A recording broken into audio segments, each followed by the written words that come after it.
So we talked about, so you have a setback of some kind or something that changes the world as you know it. You look for alternative possibilities. And that's where a lot of people, I think, sort of stop. They're like, oh, well, I could have been an opera singer if I had this sort of set of magical things happen. So in between that sort of, well, let me explore that space and actually doing something with it. So just for those of you that don't know Dorie, she's got a phenomenal suite of online courses, obviously the books, she coaches, she does communication consulting. You've got all these different sort of streams of activity that you're involved with. How do you go from this concept to actually making that happen? Because I mean, I know a lot of people that say things like, well, I could do an online course, if I had made the time, or I could do it, whatever, and it's all this sort of talk, but they don't actually do it.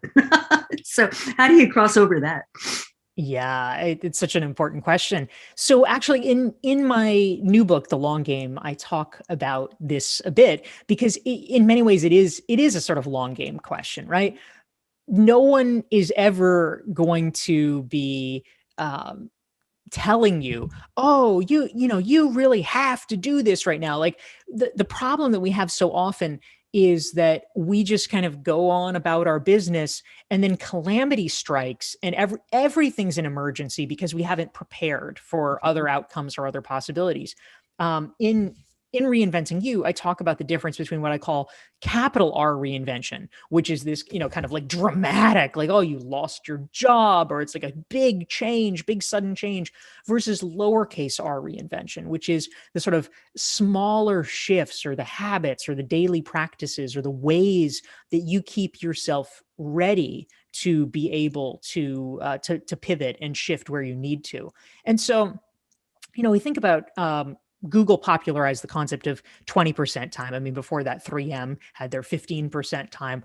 But the basic idea is that you have this portion, this smaller portion of your work week, let's say, and you spend it on more speculative activities. And I am a huge fan of that concept. It is hard to actually do it. You have to have quite a bit of willpower in order to dive into it or to systematize it. In the book, actually, in The Long Game, I profile a guy who works at Google, because even many people at Google, now Alphabet, say, oh, 20% time, that's not a thing. No. But this one guy actually, and I mean, it's more than him, of course, but he's a good exemplar. He has really dived into the 20% time, and it has advanced his career dramatically. And so I think for all of us, we have to be really, really conscious of this question.